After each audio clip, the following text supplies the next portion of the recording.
ও সসা কোনে যাচ্ছ? এইদিকে এসো।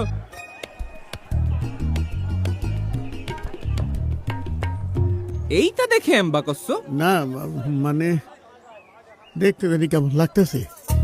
আরে এটা তো বডিওল ক্যামেরা, তাই না কোন ভাই? বডিওল না, বডি ওর্ন ক্যামেরা। ওই একই কথা। তা এটা দিয়ে কি করে? আমি তোমারে বুঝাই, দাঁড়াও। এইটা দিয়ে ভোট কেন্দ্রে কিডা আসতেছে কিডা যাচ্ছে সব রেকর্ডিং হতে থাকবে। আবার ধরো ইলেকশনের দিন কেউ ঝামেলা করতে চাইলো, সাথে সাথে বডি অন ক্যামেরার এসওএস বাটনটা সব দিলি, তখনই কন্ট্রোল রুমের যে মনিটর আছে সেখানে এই ক্যামেরার ছবি সবার সামনে ভাইসে উঠবি। কন্ট্রোল রুমেতে পুলিশের কাছে জিজ্ঞেস যে সমস্যাটা কি, পুলিশে আর একটা বাটন চাইবে, যখনই কইব সাথে সাথে ডাইরেক্ট অ্যাকশন। তখনই সশস্ত্র বাহিনী, বিজিবি ও আইন শৃঙ্খলা বাহিনী আইসে এই সন্ত্রাসীগুলারে ধরে যে যে আকাম করব একদম লাল দালানে ঢুকাই দিবে। বুঝিছো ব্যাপারটা?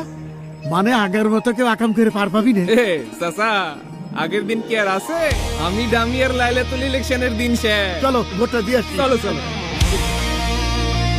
আপনার নিরাপদ ভোট প্রদানে আপনার পাশে সার্বক্ষণিক নিরাপত্তায় আছে সশস্ত্র বাহিনী, বিজিবি ও আইন শৃঙ্খলা বাহিনী। শান্তিপূর্ণ ও সুষ্ঠু ভোট প্রদানে পুলিশ বাহিনীর বডিউন ক্যামেরা ও ভোট কেন্দ্রের সিসিটিভি ক্যামেরায় সার্বক্ষণিক নজরদারিতে এবং নিরাপত্তার চাদরে বেষ্টিত থাকবে প্রত্যেকটি ভোট কেন্দ্র।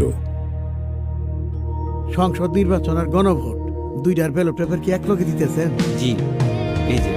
তাই আপনার সাংবিধানিক অধিকার প্রয়োগ করে দেশ পুনর্গঠনে অংশীদার হয়ে দেশের মালিকানা বেছে নিন।